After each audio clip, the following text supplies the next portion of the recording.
Friends, family, fans, episode 91 of Back 9 Bets, third degree burns. Try and give away a bit of who we're betting on this week just by the title of the show. The sun is setting to my right, so I had to put up a towel and it's still not even working with the reflection. It is a beautiful day in Iowa. So God bless all of you that find themselves in good, wonderful places, and even more so who don't. That being said, let's get into the Valspar. Let's chat about the players. We almost now have had back-to-back winners with Wyndham Clark, and somehow Scotty Scheffler has got himself in the way both times with his janky footwork and his ridiculous ball striking. So God bless Scotty Scheffler, and he's like the Robin Hood. Takes from us. He's like the inverse of Robin. He's just the tax man. You know, Scotty Scheffler's the tax man. I can't imagine the bookies made any money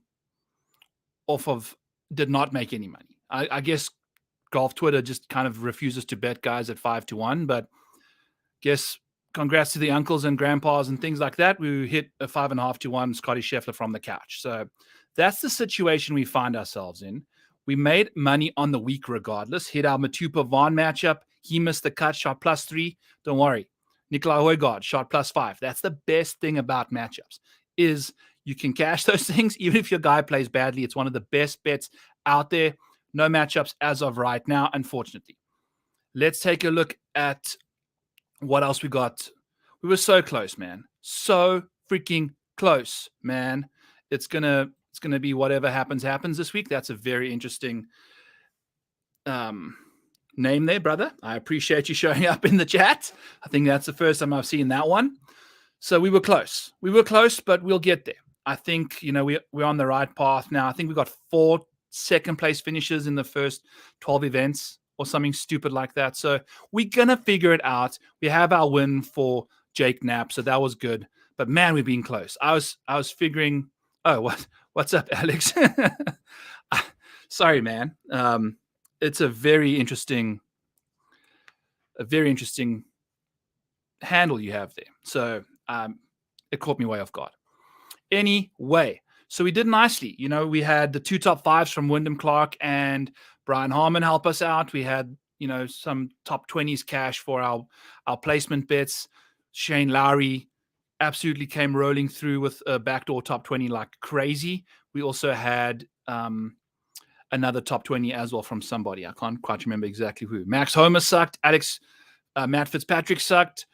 Cameron Young sucked. I mean, we got absolutely fleeced in that department. Who else? Scotty Scheffler, top 10. That is a absolute wagon, folks. If you are not betting Scotty Scheffler for a top 10, top 5 every time he tees it up, you're losing money because he's returning cash like a ATM when it comes to top 10s, top 5s. So we'll see what Scotty Scheffler can get up to. That's his situation. Oh, Doug Gim, top 20 at 333. I mean, that was nice. That was a very nice hit. Tom Hoagie kind of sucked it up. Russell Henley sucked it up. Freaking Sahith Theegala was sitting inside the top 5 for a while. Going into Sunday, didn't quite get it together. So we did okay to make money back that week. $12.50 off of our $100 bet for the week, despite not hitting a winner, despite not hitting our farewell fiver. Those typically make it a profitable week regardless.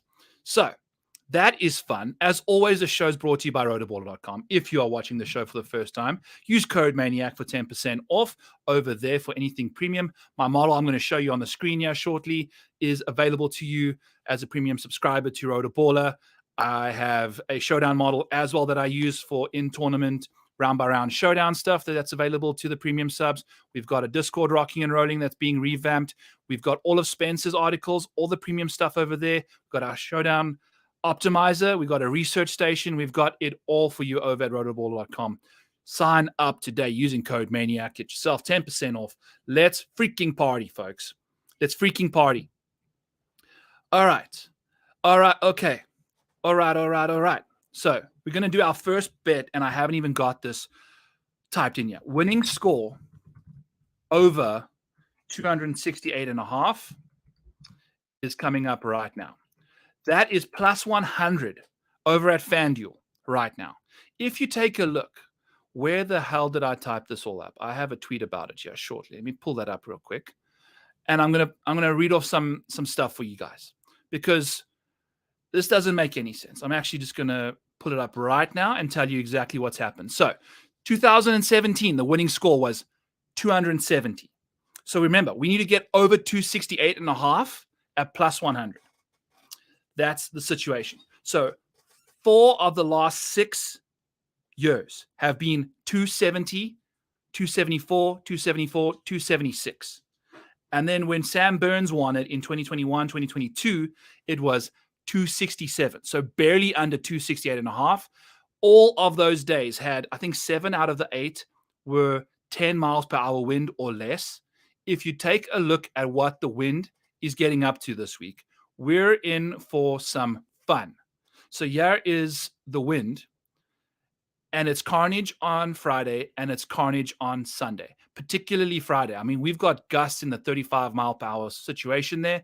It's going to be brutal stuff to deal with that. So plus 100 at plus 268, whenever the wind's been up for at least 2 rounds, it's been tough to break 270 around this golf course. I think we're going to see wonderful stuff going on from these guys, as in wonderfully bad golf, especially once we see Thursday roll through. Friday, Saturday, Sunday should be a lot windier, in particularly Friday and Sunday, for over 268.5 over at FanDuel. I've hammered that with 1 2/3 of a unit. We are going to the moon with that bet. I feel like that's a solid situation, and we like that bet a lot. Let's pull up the model. Let's pull up some stuff we're chatting about going into the week. We'll do a bit of a mini quick research situation because I never did a research show. We got some life obligations that kind of got in the way on Sunday. Didn't quite manage to get myself ready for it. So we'll do a bit of that now, maybe a bit of a longer show. We don't really have too many outrights. For once, we only have 2 outrights. So that's exciting. We do have tons of placements, no matchups yet, all that jazz. Craig, Doug in the hills. What's up, Byron? Has the impending weather caused any significant changes in your picks DFS strategy? Not necessarily, Doug, because I think what we're seeing is just shitty weather across the board. I think on Monday we can expect probably attack birdie or better props. I'm going to check that out later tonight. I think that's Friday. Thursday we attack the unders for birdies. The underscores, good scoring, lots of birdies on Thursday. Friday, Saturday, Sunday, expect the wind to cause havoc. I don't know if there's a weather edge right now. It just looks like carnage out there. From what I understood, looking at the screenshot of the weather, a little bit of an advantage on Thursday morning, but then, picks up in the afternoon. So maybe an AM, PM situation. But the PM guys are getting absolutely waxed in the evening, in the afternoon on Friday. So it depends. It really gets up to you. I do think bogey avoidance, hardcore scoring, making sure you can get up and down, making sure you can scramble, make sure you can keep your ball together is crucial because it's not going to be a birdie fest. Bogey avoidance, scoring on those par 5s, critical. The 4 par 5s are out there. We're going to have to deal with them and see where it goes. Looking at a key stats situation here, we typically go over this on the research show, but we'll kind of go over it now and just take a look at some stuff. So typically, I'm also not even in the picture. I like to be in the picture. I'm a big fan of being in the picture. And I can't find the scroller thing. Interesting. All right, so we're back. We're back in business. So what we're going to see at this golf course is a little bit of love from the approach play. We're going to want to make sure you can hit your approach irons well this week, even though it's less than tour average. We've seen spike weeks on approach in 2019, 2022. We don't see a lot of distance get rewarded. We don't see tons of accuracy get rewarded. Just in general, off the tee is down by 5% compared to tour average. A significant drop. I think you can probably lean on guys to make sure they get in the fairway. That's about it. I've reduced my off the tee stats to 10% this week. Putting, important. Really got to make sure you can putt and chip. If you can't get around the greens, we really saw that happen in 2018. It's kind of taken a bit of a back seat over the last few years, but still very important to get up and down around here. You have to get it done. The reason being, green regulation rates are 7 to 8 to 9% less than tour average. I mean, last year, 11% less greens in regulation were hit in 2023. So that was delightful to watch. We haven't seen too many 60-plus green in regulation situations, mainly because a decent chunk of our shots, 70% of them are coming from 150 and out. So that's good to see. We really want to focus in on this range here, 125 to 200, particularly 150 to 200, which is about 4 out of 10 shots from that bucket, a significant amount of shots. So that's the situation there. As you can see, the scoring in 2022 and 2021 were under par, but Sam Burns got to minus 17 those 2 years when the wind was not nearly as windy. The other 2 years, pretty windy, and it was well over par. So looking forward to that bet. I'm very excited about it at plus 100 over there. Oh my goodness, Danny, thank you. Hands down the most informative and fun DFS golf show on YouTube. Love seeing you on all of the other shows as well. Can you deep dive Jimmy Stanger? Absolutely, Donnie. We'll take care of that for you here shortly. I actually kind of fancy Jimmy Stanger. I did some maniac overrides to his stuff, so that's going to be fun to see. Let's dive into it. I really appreciate those kind words, man. All right.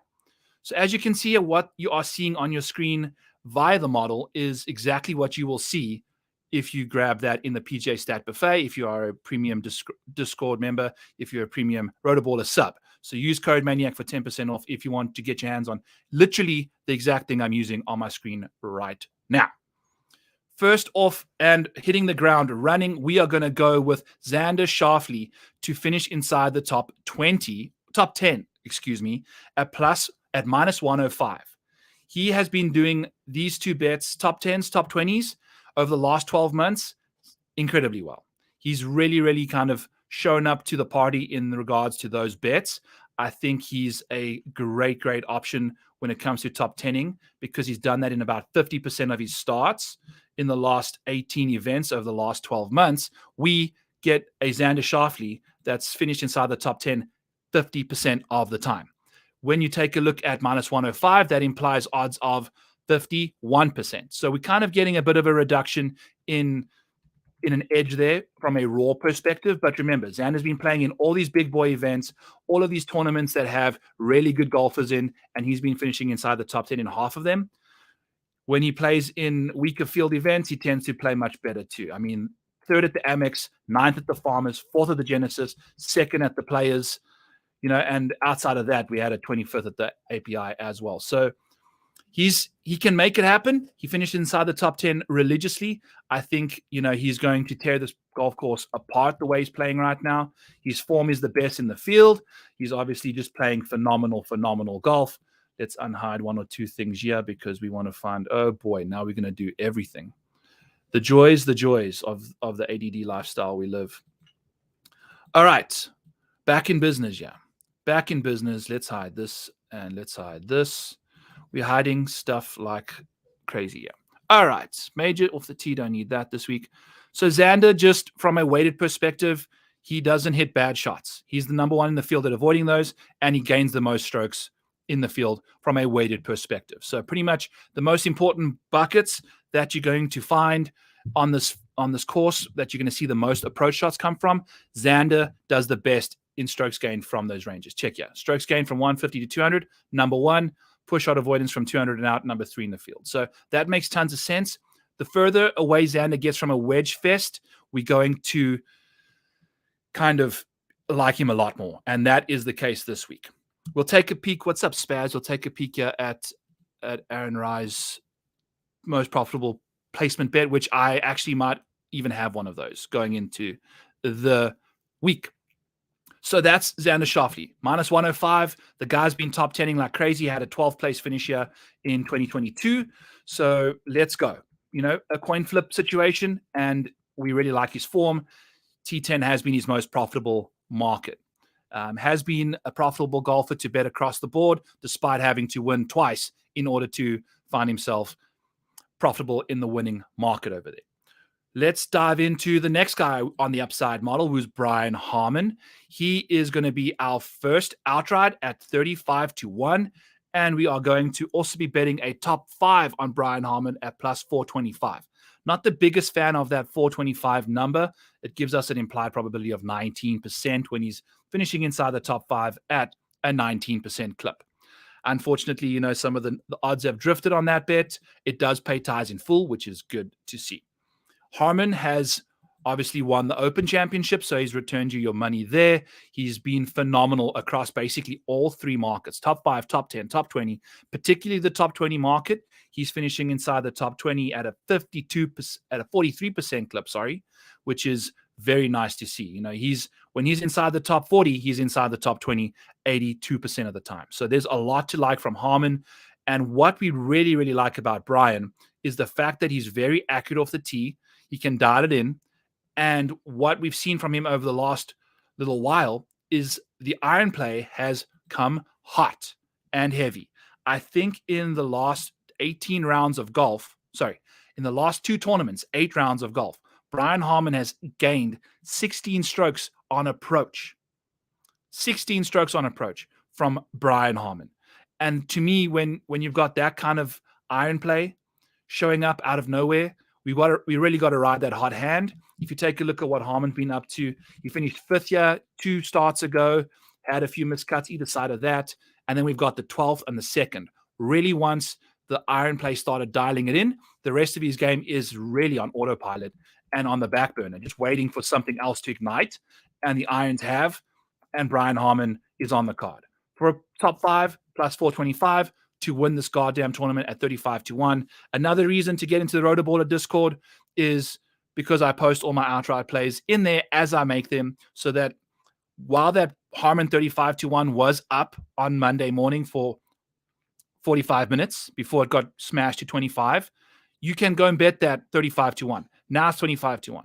If you want to return the same amount of money on a Brian Harman at 25-1, you're going to have to lay extra cash.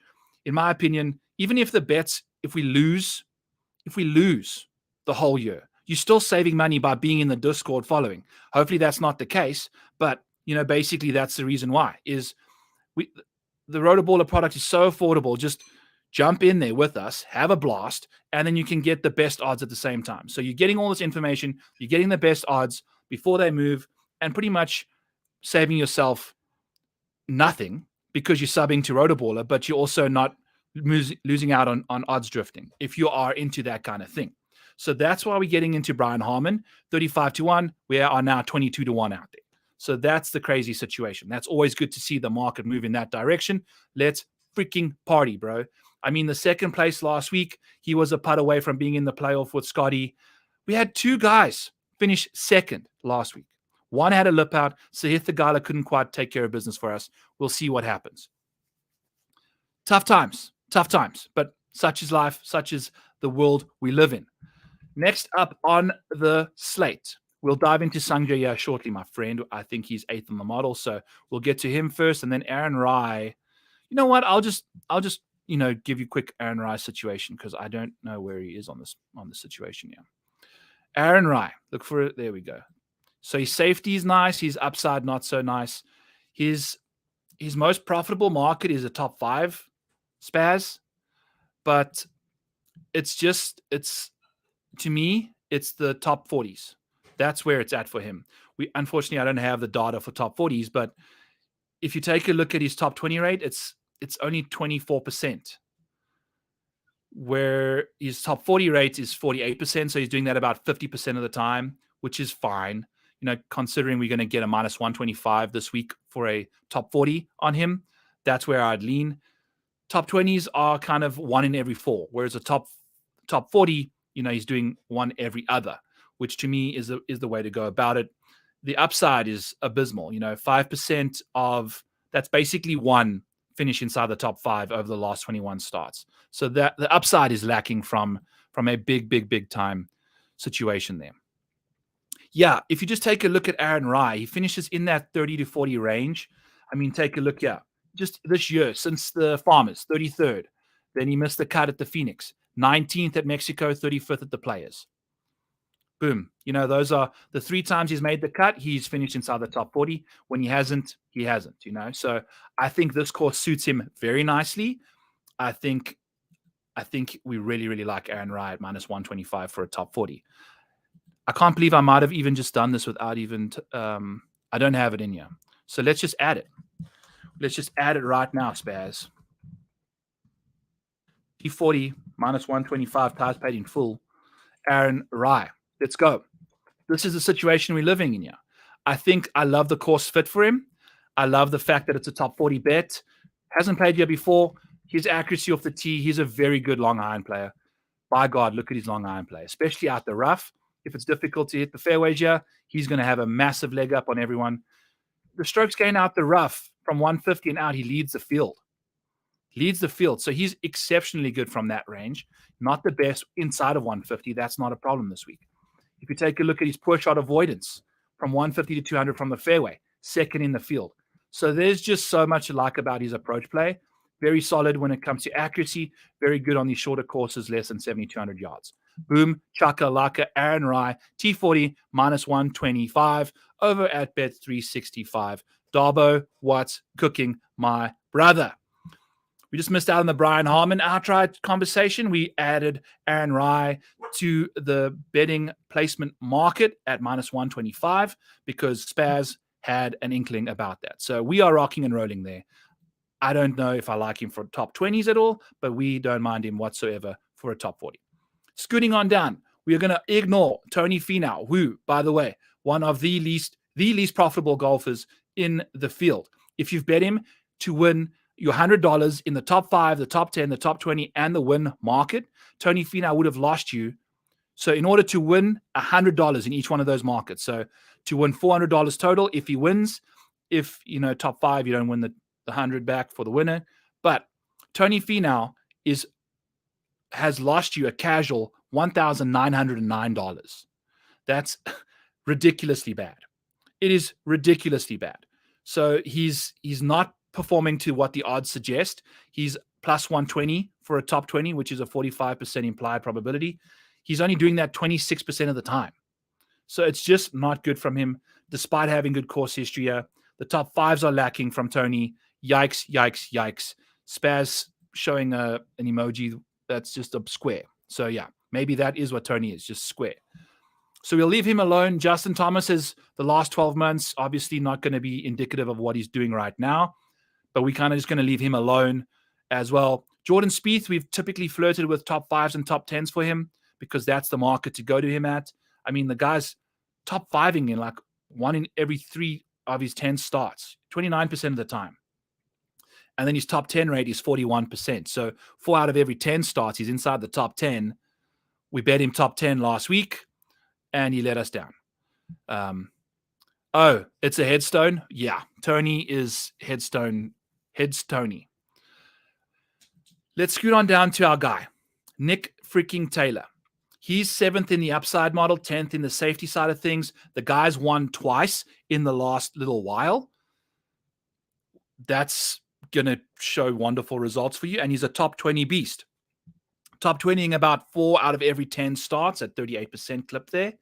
And if you go to his Vegas odds at Bet365, plus 162 or 165 implies a 38% chance. I think if you go to Bet Rivers, you can find yourself a Nick Taylor plus 200 for a top 20. That doesn't include ties, but that's still enough juice to take the squeeze. And we're going to go to Nick Taylor at plus 200, which is an implied probability of 33%. He jumps inside the top 20, 38% of the time. The recent form is trending so very nicely. We've got a top 10 and a top 24 in 2 of his last starts at the Valspar. We've got a 1st, a 39th, a 12th, and a 26th in the last 4 starts for Nick Taylor. Majority of them being designated. In fact, the one that he won was not designated. The other 3 were. So we don't get a designated field this week. I feel like Nick Taylor is definitely going to be around the top of the leaderboard here at plus 200 for a top 20 for Nick Taylor. So that's where we're going with him. I don't know if you could see the screen while I was speaking at all, but it is what it is. He's been profitable across top 5, top 10, top 20. He's made you the most return in the top 20 market there at a 33% ROI. Fun little math stuff for you guys over there. The skill set for Nick Taylor is it's kind of okay. The weighted good shot numbers are delightful. The approach numbers for him are very, very solid. He's typically solid across the board. His biggest deficiency is in the long range. His strokes gained from 200 and out, not necessarily the greatest. But for Nick Taylor, it's the approach play looks good. It looks very, very good. Typically kind of tidy around the greens, does his thing, putting, whenever he putts well, he putts lights out. 28th in par 5 scoring, always good too. You really want to make sure you can handle those par 5s this week. And if you take a look at what he's really done the best over the last little while, is he's 6th and 6th in this field in putting and approach play. Two really scoreable clubs in your bag, two that you can lean on, and Nick Taylor can lean on the putter more than most, and the approach plays, top 6, obviously. Great stuff from Nick Taylor's situation there. So we love him. On down, we totally skipped over Sam Burns just because that's the world that we live in. But let's speak about Sam Burns here. Let's chat about the guy who we're going to be betting at 12-1 to win this tournament. It will be the third time Sam burns this venue up, aka the third degree Burns coming in hot to Copperhead Innisbrook Golf Course, however the hell you say those 4 words together. But that's where we're going this week. Sam Burns has won this tournament twice. The other time, he never won it, which was the last time he played there. He finished 6th. So this is what we're dealing with Sam Burns. Prior to his 2 wins, he finished 30th and 12th. So he's made 5 consecutive cuts. 4 of the 5 starts have been 12th or better. 2 wins. And leading into this week, we had some iffy golf from the guy. A 45th at the Players, it was looking very good. At one point, he was inside the top 6. Then a 30th at the API. If he finishes inside the top 10 in those 2 starts, we're in trouble because we're betting Sam Burns at 9-1 single bullet situation. We get a 12-1 number because after opening the year from the Amex on, he had a 6th, a 10th, a 3rd, and a 10th. Playing good golf then. Had a bit of a break, with the Mexico and the Cognizant, came back, API Players, bigger fields, didn't quite figure his stuff out. We'll see what he can do. I'm looking forward to seeing what Sam Burns can do at a golf course. He's ultra comfortable around. I'm looking forward to seeing him play some good golf like he has been. The 30th and he still hasn't missed a cut this year. So he's playing solid golf. And I think Sam Burns is definitely live to win this tournament. We've seen him win this thing, obviously, twice already. We've seen him win at Colonial. We've seen him just win. This guy wins golf tournaments. And to me, that's who I want to bet my money on this week, and it's Sam Burns.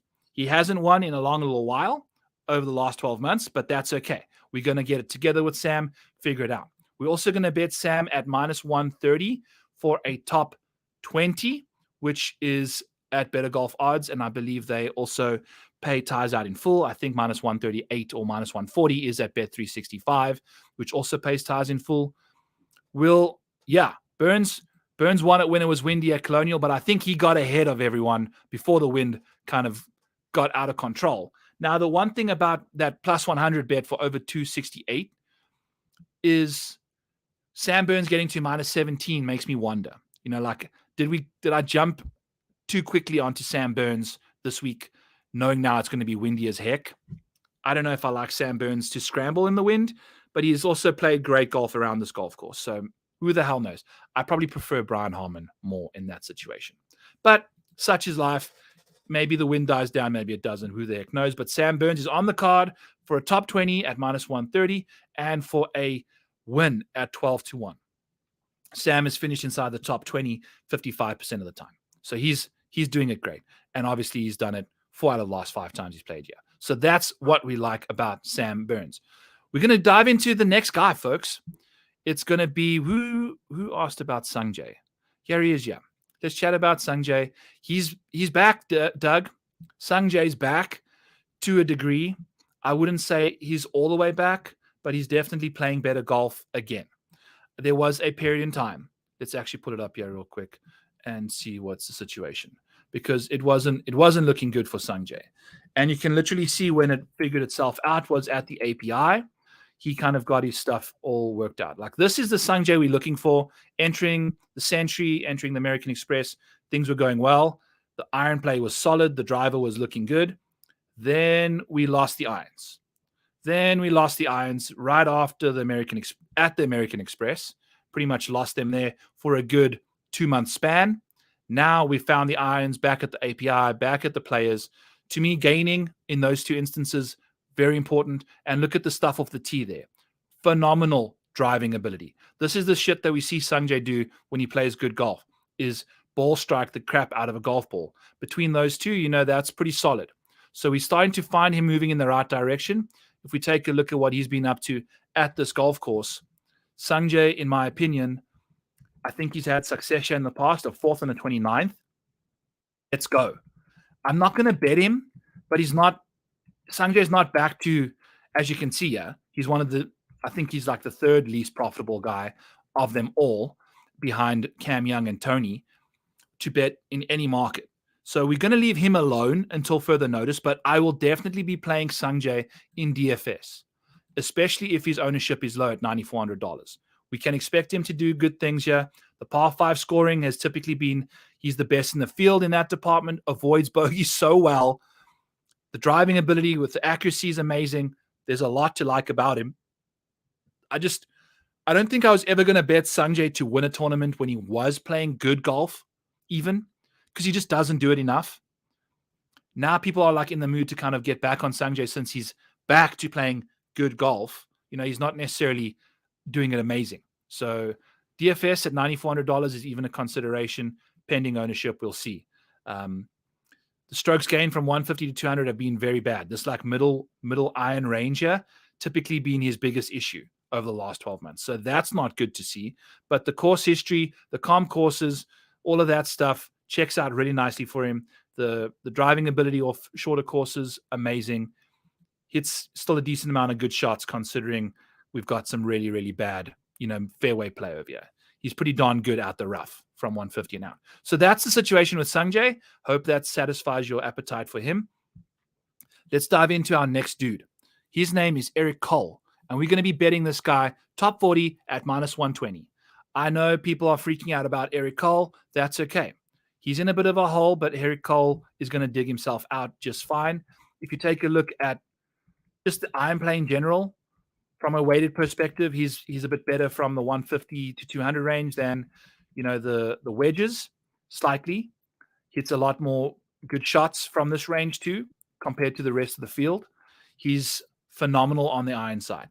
If we can get him even out the rough, he's 18th in the field in good shot rates. He's also pretty darn handy when it comes to gaining strokes. Not necessarily the best in gaining strokes out of the rough, but it is what it is.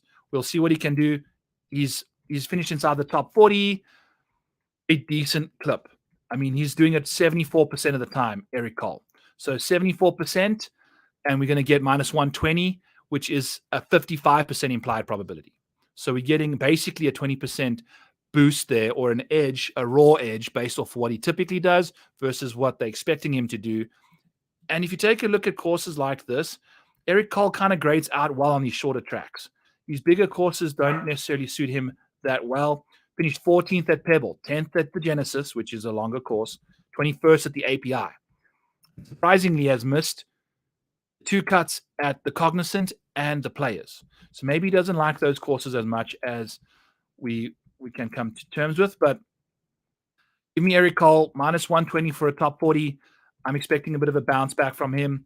His best market is the top 20 market. I'm assuming the top 40 market would pay out as well for him, considering he does that basically double the amount of time he does top 20s. So a lot to like from Eric Cole. I think, especially from an ownership perspective, I don't think too many people are going to be on him at $8,700 this week. I like him a lot this week too. I think we can see a bounce back from him. Hopefully he can take care of business. It's been 1 or 2 bad holes. We've always preached on the show, don't stress and don't overreact to 1 or 2 bad holes that guys have on these Florida courses. Eric Cole, if you take a look, he must have hit his driver in the water once or twice over the few days at Players, and then we know what happened in round 1 of the Cognizant. Everything's been fine since. So he's back in the groove now, -120 for a top 40. Let's party with Eric Cole. Cameron Young, the second least profitable golfer to bet on. We bet him for a top 20 at the API. Guess what he gave us? A casual 36th. At the Players, 54th. Yikes, yikes, yikes. Now, what we don't mind about Cameron Young and what we have done for him is bet Cameron Young first round leader at 45 to 1 with tires played in full each way, 5 places. So that's where we're going for Cameron Young. And I'm going to pull it up right now because if you take a look at what Cameron Young's situation is, he's 8th or 9th in strokes gained in this field. So if you filter on strokes gained in round 1, Jordan Spieth, we've got a few Corn Ferry Tour guys in here as well, Bridgman, Campillo, Hitsutsuni from the Euro Tour, then Cam Young. So there's basically 1, 2. There's 2 people ahead of him that are humans on the PGA Tour, and that's Xander Schauffele and Jordan Spieth. Outside of them, Cameron Young has got basically the third best strokes gained in round 1. He's 45 to 1 to finish inside, to win round 1, basically, to have the best score at the end of the round. And then you get an 11.5 to 1 for a top 5, which is the each way. So we've bet that for Cam Young. I think he goes off in the morning, which it looks a little windier. We actually also have a Nick Taylor, I think, at 50 to 1 for the same situation. So just kind of throwing out my first round leader bets there. I think Cam Young is absolutely live. Nick Taylor's 12th in the field in that situation. And we've seen him spike in round 1 the last 2 times. The Waste Management, Phoenix Open, and I think at the Players. So if we could do that again for us, we're in good shape with Nick Taylor at 50 to 1. So those are our 2 bets for the first round leader market. Did not expect to be talking too much about that tonight, but here we are. Let's figure out who's next on the card. Let's figure out who we are going to be attacking these bookmakers with. So here's Jimmy Stanger. Who was asking about Jimmy Stanger? Let's see here. Oh, it was Donnie. Okay, Donnie, I hope you're still with me. Let's see Jimmy Stanger. So I manually adjusted him quite a lot. You're going to see the upside is pretty nice there. What's concerning me is it's a decent amount of hype about the guy. He had a third at the Puerto Rico. This was the week of the API, which I think everyone's really excited about. And he's $6,900, but he really hasn't finished better than that third at an alternate event. I know that's still very good to do. But outside of that, we really haven't seen, his last few starts have been 35th to 38th, which is solid. So maybe Jimmy Stanger for a top 40 bet is the way to go. That kind of seems like his wheelhouse. I'm not entirely sure what Jimmy Stanger's situation is. We're going to see what's cooking for him here while I pull this up real quick. I think Jimmy's probably, he's probably 250 to 1 maybe for a top 40. Let's see. Jimmy Stanger, plus 160. That's not even that amazing, is it? Like if you're thinking about getting a guy like Eric Cole at minus 120, that's not that much more going on there, But that's how I'd bet him probably. I think he's obviously played amazing when it comes to, those few tournaments. It's interesting. I don't know what to make of the Stang Man. It's limited data size, limited sample, all of that stuff. But when seems like he's making cuts, which is the biggest thing. And the model likes him. I'd probably bet him top 40 and probably play him in DFS. But I'm assuming he's going to be 5 to 8% owned. I think people are going to like him a lot. We shall see. Okie dokie. Moving on down the board. I like Brendan Todd for a top 40 at plus 105. There wasn't really much in that, kind of half situation. If you take a look at his last 5 starts, it's been 3 top 40s and 2 miscuts. So that's the situation you're getting from Brendan Todd. Maybe in the wind, I like him scrambling a bit more, but we'll see. I do like Christian Bezuidenhout at minus 115 for a top 40. And I think what we like about Bezzy is the fact that he is just hitting his irons so well. You can get a minus 134 at Bet365. I think minus 115. Or actually, I think it's plus 100 at FanDuel.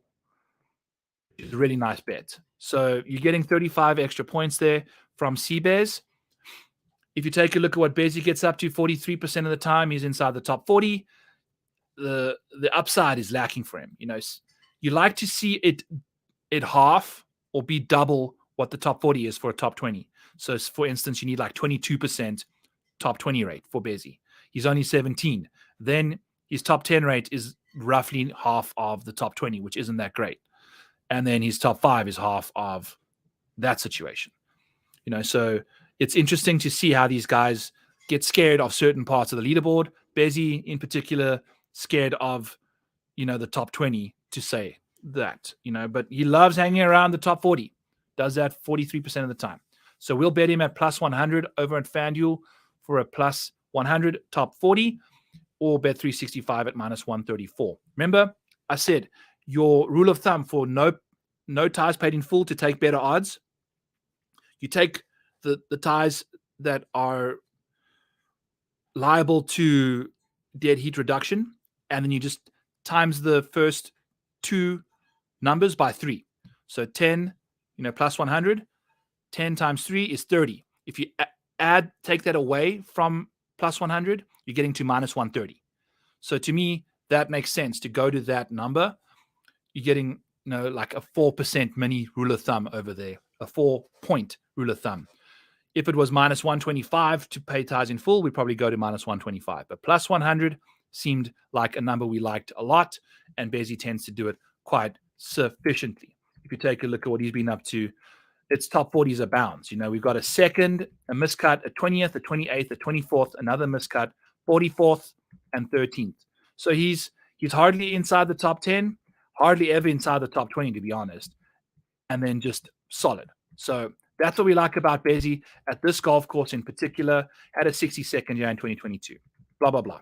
Yahtzee in your pants. Okay. Moving along down the board, we did have a peek at Adam Hadwin for a top 40 at a 45% clip when he typically does it, about half the time. We're getting minus 115 for him to do it there. So we're going to leave him alone. Andrew Novak, though. Man, there was a plus 900 over for a top 5 for him. I think that's pretty much across the industry, but those don't pay ties in full, unfortunately. So plus 750 at Bet365 will make sure you get paid ties in full. For ties in full to get better numbers, you're going to go 75 times 3 is what? 22.5. So you're going to have to add 22 to 75, which is 97. So you almost need 10-1 odds in order for Novak to pay off the dead heat reduction situation there. We're going to just take it easy and go with the top 5 paid in full at plus 750, unfortunately. So that's okay. If he finishes 5th in a tie with 3 other guys, then we're in business. So Andrew Novak, what's his situation here on Bet365? Excuse me, BetMGM. Andrew Novak. Ooh, I think he's plus 900 for a top 10. Yeah. Ooh, baby. Okay. So at BetMGM, he's plus 900 for a top 10. I'm glad I checked that out. We're betting him at plus 750, so we can go cash it out at Bet365 and bet him at BetMGM at plus 900. What about this is appealing to us? Well, the fact that it's his best market by a long way. In the last 23 starts, he has finished inside the top 10 in 3 of his last 4. They were all non-elevated events, the Cognizant, the Mexico, and the Phoenix Open, 8th, and 9th. The miscut he had at the Players is the Players. You can miss the cut there any given week. Shout out to Justin Thomas. Missed his first cut in 9 starts. It's also a big boy event. Now we go back to a less intimidating field. We go back to a course that kind of suits him still. We like what he can do from a top 10 rate. Obviously, those are the 3 that we've seen most recently, but he does finish inside the top 10 as much as he does top 20. So when he's inside the top 20, it's a top 10. So that's why we're betting him at plus 900 for a top 10 and not plus 400 for a top 20. We think he just, when he plays well, he plays well. That's the situation. Plus 900 over at Bet MGM. That's delightful to see. That gives us another 2% on our 10% raw edge that we have over him there as well. Good stuff in that market. Awesome, awesome, awesome. I'm going to look up our next golfer we'll be doing a top 10 for as well. It's plus 750, unfortunately, at BetMGM. So we're going to have to deal with that. But our next guy is, do I even have his situation? Yeah, I think I do. No, we don't. I just decided to completely leave out half of our labels, but that's okay. You have time for me. We have patience. It's all how it goes. All good in the hood. So Kevin Yu, though, is our next golfer. For a top 10, we're going to do Kevin Yu at plus 750. He is plus 750 over at BetMGM. I think Bet365, he's kind of a little worse than that. So unfortunately, that's the situation we found ourselves in with Kevin Yu. I'm actually going to look it up right now because I'm interested again. Yeah, plus 700. So BetMGM has got a 50-point edge there. Barkley top 40, Silverman top 20. I will answer you right now, Evan, and say Silverman top 40, Barkley no go. I don't know. We'll have to take a closer look at him, but Barkley does not excite me whatsoever at this kind of a golf course. Okie dokie. So Kevin Yu, we're betting him top 10. It's his only profitable market. I don't think, there's no other market he's won in. His top 10 rate of return is 65%. He top 10s in 20% of his starts. He's had 20 starts in the last 12 months. So what's that? 4 of his last 20 have been top 10s, which is delightful. And the same thing goes for him. When he's inside the top 10 or a top 20, it's a top 10. So it's like 100% conversion rate. He doesn't finish between 10th and 19th or 20th. He finishes inside the top 10. So he had a 9th at the Cognizant, a 6th at the Farmers, and a 3rd at the Amex. We've had miscuts, 3 of them, and a 58th in the mix there too. So that's what you're getting with Kevin Yu. We're taking a shot on the upside. Plus 750. Sign us up for that. Let's see what he can do. I'm in for Kevin Yu. Are you? That is the question. I mean, look at his top 40 rate. It's 30%. His top 10 rate is 20%. Like betting Kevin Yu for a top 40 just doesn't make sense in my opinion. He's a GPP DFS option. Absolutely full send. Let's go. We've bet Doug Gim at plus 210 at Bet365. That must be down, I think, at plus 170 now. If you take a look at what Doug Gim is as well, he's plus 188 for a top 20 at BetMGM. So that's still not terrible at all. I think you can definitely go there. What on earth do we love about Doug Gim outside the fact that the top 20 market is his only profitable sphere of existence? Top 10s, he's losing you $279. Top 20s, he's gaining you $445. That's like a casual $700 difference in return just by choosing one bet either side of another. If you take a look at Doug Gim's stats, in his 25 starts over the last 12 months, 36% of the time, so 1/3 of the time, he's finishing inside the top 20. 56% of the time, it's a top 40. Basically, every 2 out of every 3 times he's making the cut. But the top 20 rate of 36% is stark and contrasting and shocking when considering he's got a top 10 rate of only 4%. So that's like 1 out of his last 25 starts has been a top 10. Meanwhile, basically like his last 9 starts have been top 20s. Like that's the thing with Doug Gim. So we hit the top 20 on him at the Players at plus 333, the Cognizant, another top 20, the Mexico, another top 20. He's riding 5 consecutive top 20s. The best finish he had in that run was an 8th. He's just scared of the top of the leaderboard. 27th at this golf course last year. So we love the top 20 for Doug, who's playing good golf right now. The top 10 market and the DFS market for me is off limits because at $8,400, I need a guy to be inside the top 10. That's how you win GPPs. That's how you get it done. Between Davis Thompson and Doug Gim, Lord help us because they can't seem to break inside the top 10 to save their life. But Doug Gim, top 20, cash that nonsense all day long. Let's go back to the well there. It's been a very profitable market for him. In fact, it might be the most profitable market in this. Carson Young top 20s outdoes Doug Gim by $20 or $18. So a crazy, crazy situation. I'm kind of curious as to what the return on investment is there, actually.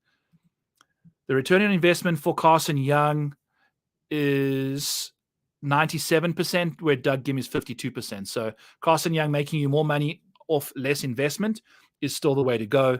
As you can see, Eric Cole's been great in that market, as well as Ben Silverman in his limited 6 starts. So let's get to Ben Silverman. I think Ben Silverman is a casual.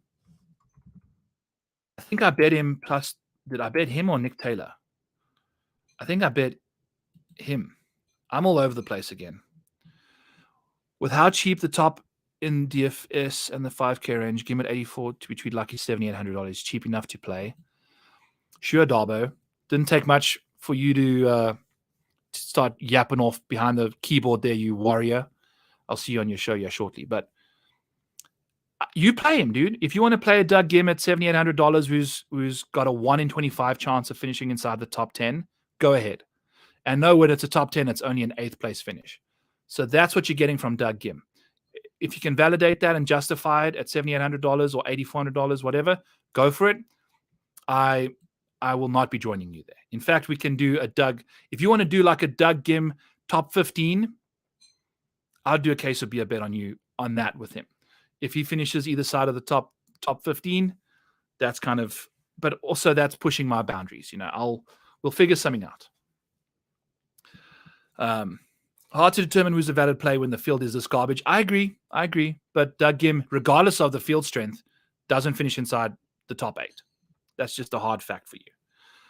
Okie dokie. Back to where we were. What were we speaking about here? We were speaking about Kevin Yu plus 750. Same situation. Doug Gim, cool. We had a Doug Gim. So we were chatting about Doug Gim. We want to speak about him at plus 210 for a top 20. We've already spoken about everything we need to do with him.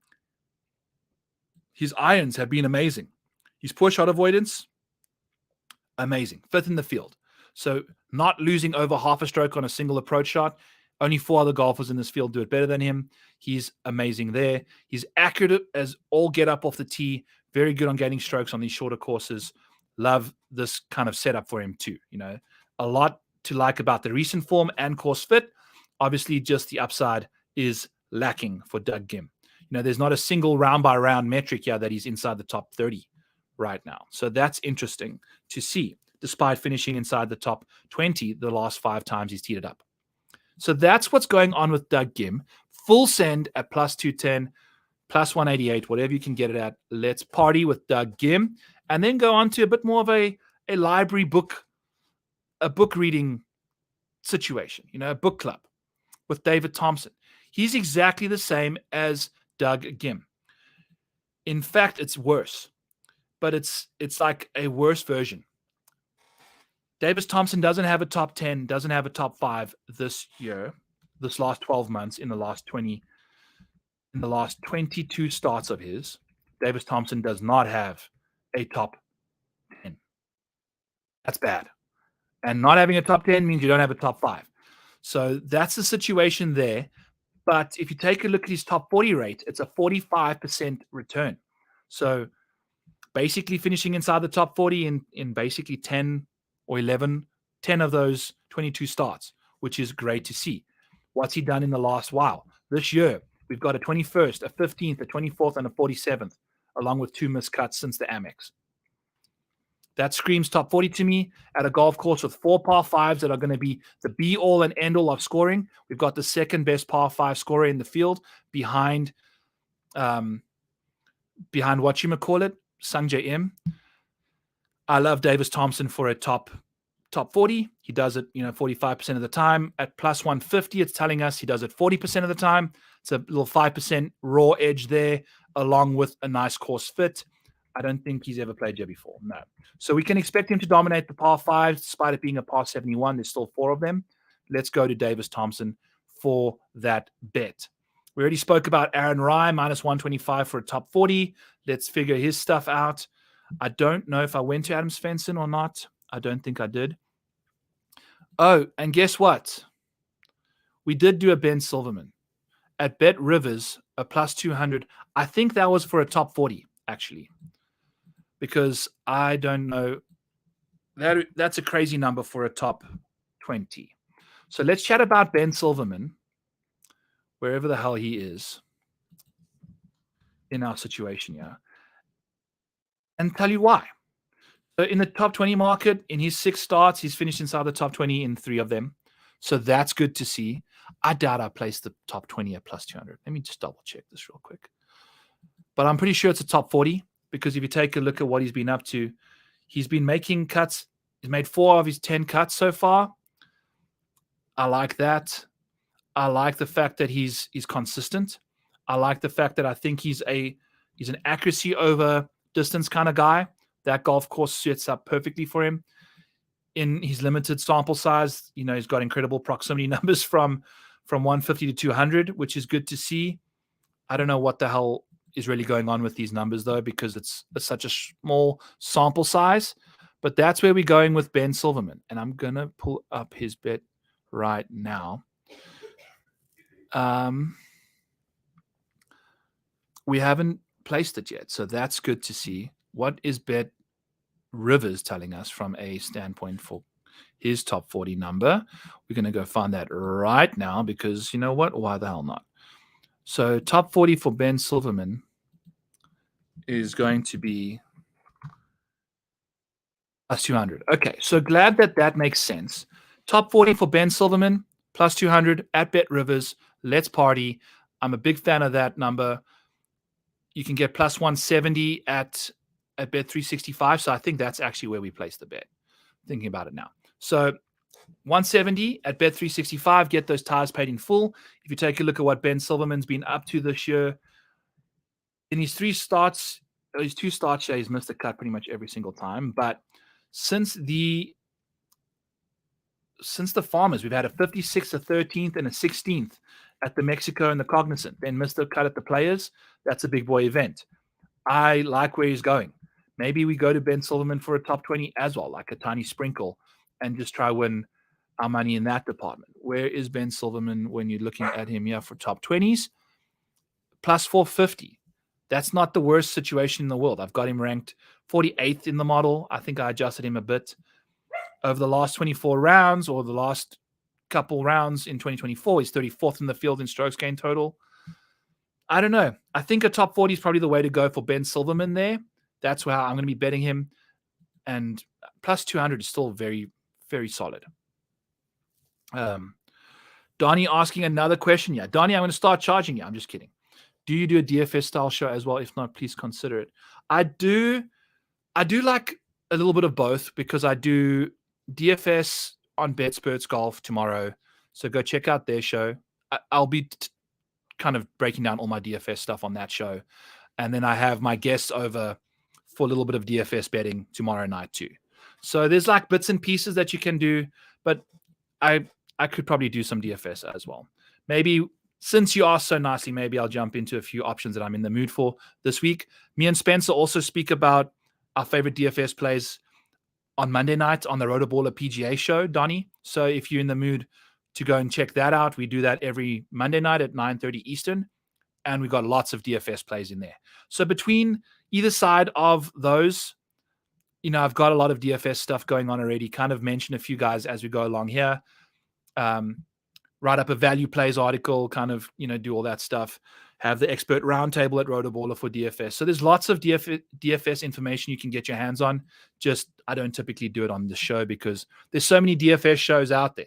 Not a lot of people speaking about bets like this. Not a lot of people educating other people about kind of finding value within a specific golfer based off the kind of bets that you're placing, just because of how they find themselves shy at certain parts of the leaderboard. So that's my advice to you there is go check out BetSperts tomorrow. Go check out the Rotoballer PGA show yesterday, or there's articles I'll be dropping out at the same time too. So Ben Silverman, top 40 plus 200 at Bet Rivers. In fact, we're going to the top 40 at plus 170 at Bet 365 because that's the way we want to do it. Let's see what he can get up to. Some other bets that we did Seabears already. We've spoken about him for a top 40 at plus 100. Perfect. We did Aaron Rye, Kevin Yu, top 10. Davis Thompson, Nick Taylor, Sam Burns, Eric Cole, Andrew Novak, Xander Schauffele. Okay, that's pretty much it for me. You know what? Do we want to do a live? Should we do a live fun little farewell fiver? Try and figure out where we want to go with round 3 matchups. Since I typically, they got them. Yay, they finally have matchups out here. All right. So this is kind of what the farewell fiver gets into. We're going to kind of take a peek at some top names for, let's get rid of Seabez, yeah. We're going to try and get to like 20-1 parlay for round 1.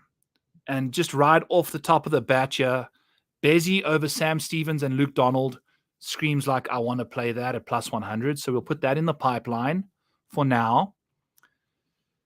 Tyler Duncan can easily beat Scott Gutschowski. SH Kim, I'm not so sure about. Justin Sir, Robbie Shelton, and Bronson Bagoon. Nothing really screams anything to me there. Kevin Hughes, too volatile to put into a 3-ball matchup. Eric Cole, Sam Ryder, Bud Coley. I respect all 3 of those guys. I would have leaned into Eric Cole a bit there, but, we'll wait and see what he gets up to. We've bet him for a top 20 already. This is, oh my God, they got the 2 Hardy boys that won us the Zurich. Shout out to them. And Webb Simpson. Jesus. That's a brutal matchup of players there. I mean, Davis Riley, outside of this golf course, has had no success on the PGA Tour outside of winning the Zurich. Sam Burns, Justin Thomas, Sung J Im. Can't say I've got a particular lean in that department. Daniel Berger, Francesco Molinari, and Stuart Sink. What do we do with those people? I mean, I can't do it. Cam Young in round 1 is someone that's appealing to me. But against Tony Finau and Sepp Straka, interesting. Let's take a look here. So again, these round by round things are in the model at rotoballer.com. Cam Young, like we said, 9th in the field there. Tony Finau, 34th in this field in strokes gained. He typically gets his stuff done in round 2 and round 3. I don't mind that bet, actually. We'll see. Sepp Straka, always a possibility to play well. You never know. You never know what he's going to get up to. Seamus Power, JJ Spahn, Scott Stallings, no.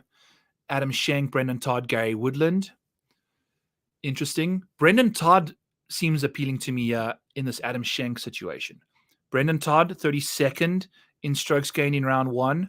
It's his second best outside of round 2. Adam Schenk has not been playing good golf. Had one solid showing at the Players. And did some stuff there. 19th at the Players, 17th at the Phoenix. He's been doing okay, but gets off to really slow starts in round 1, typically. So that's Adam Schenk. He climbs the leaderboard as it goes along. Gary Woodland just doesn't seem to have it right now. So I'll take Brendan Todd in this matchup. So he's sitting at 12-1. Typically need one more golfer to kind of get us across the line.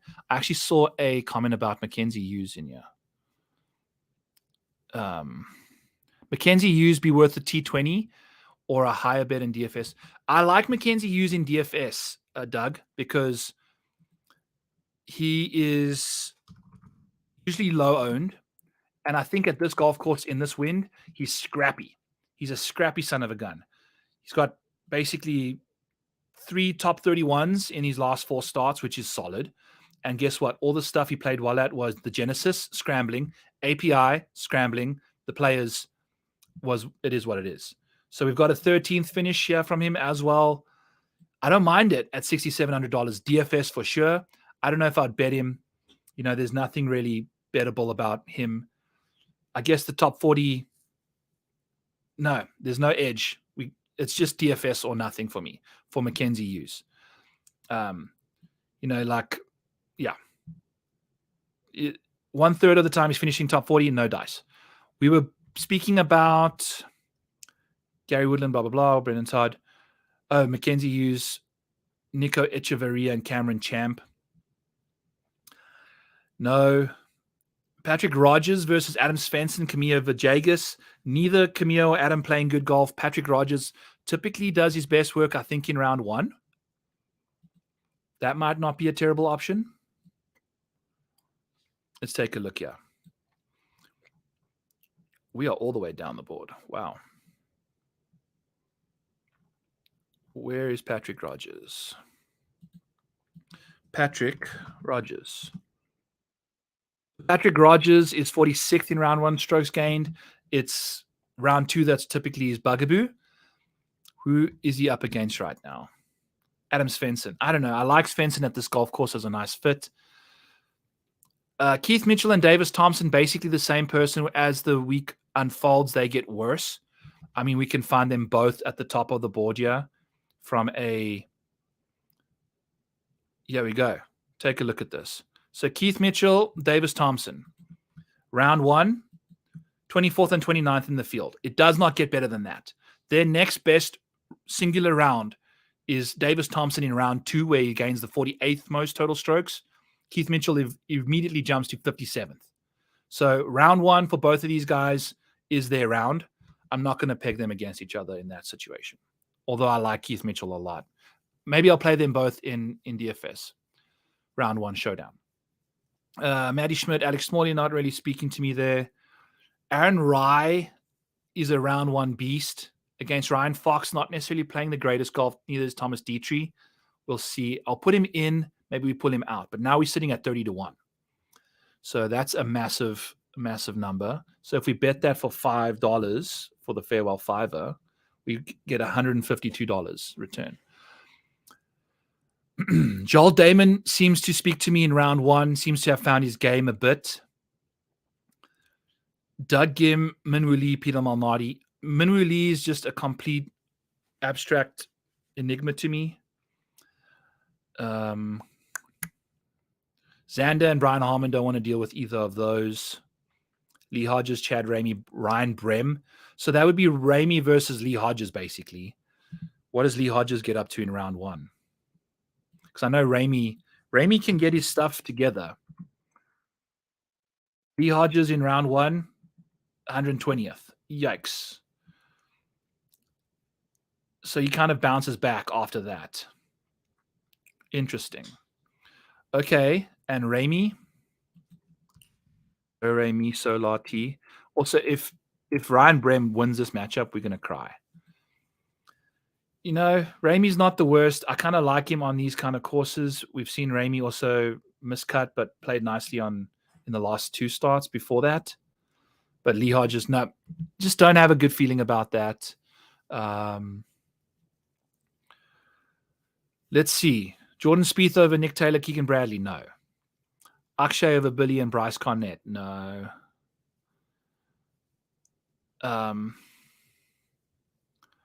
We are at 30-31, basically, yeah. Is there another one that I'm a big fan of before all of this stuff? Maverick McNeely, Carson Young, no. Rio Tatsuni, Thor, and Ben Silverman. I would go like Ben Silverman if I'm just going like a complete straight-up matchup there. Yeah, I think that might be the way we kind of just go. Just do these 4 guys at 29-1, 30-1. And call it a day. Call it a day. I don't know if I can get to anyone else that I kind of took a peek at you. So that's what's going on here. So Christian Bezuidenhout, Cam Young, Brendan Todd, Aaron Rye, all of their round 1 3 balls will be our Farewell 5 parlay and going from there. So that'll be nice. If that cashes for us, we really like all of those guys against who they're going up against. Let's go. Awesome stuff, folks. Hour 8 minutes in. Did some good work. Play some good bets. Matchups will come out in Breaking 100. The hardest part about getting matchups into this show is the US sportsbooks take forever to get matchups out there. They typically wait until the pairings are out, so they don't put guys in matchups that are either side of the wave, so they're not like avoiding that. So it's tough. But Breaking 100 will have the matchups, as always. Thank you for tuning in. Don't forget to use code Maniac for 10% off if you're interested in joining the Rotoballer premium side of things there. Breaking 100 comes out later tonight, early tomorrow morning. The PGA Stat Buffet's out there. That includes my model. We've got the Rotoballer PGA show that me and Spencer did on the Rotoballer YouTube channel. Just type in Rotoballer PGA show Valspar. It'll show up right away. And then I will have Boston Kappa coming on tomorrow night. He hasn't given me his show yet. I'm assuming it's going to be a fun one, a rowdy one. But we'll be doing Hacking in Hollywood tomorrow with Boston. That'll be a fun time. Always fun chatting to him. Spicy character. It'll be a good time. I think it's one of his home tournaments in Florida. So that'll be fun. And let's have another profitable week. Had a good week last week, clawing our way back. I just dropped, that little free play on Twitter for the over total strokes, which I'm really a big fan of this week. I'll be looking at some other stuff after this too. Let's have ourselves an awesome week, folks. Make someone smile. Even if you can't yourself, just try and make someone smile. Maybe that kind of makes you smile, makes the whole world smile. Smiling's good. So we appreciate you. Don't forget to hit the like button. Don't forget to subscribe. All that fun stuff. I appreciate those of you that have hit the 5-star review on pods for iTunes and Spotify. Appreciate all of that. Let's have ourselves an awesome Valspar. Thanks, Doug. Have a great rest of your week. Happy to provide this effort for you guys. It's going to pay off soon. And we're going to be doing this like it's our job. Not that it already is, but hey, let's have ourselves a good week, guys. Good luck at the Valspar.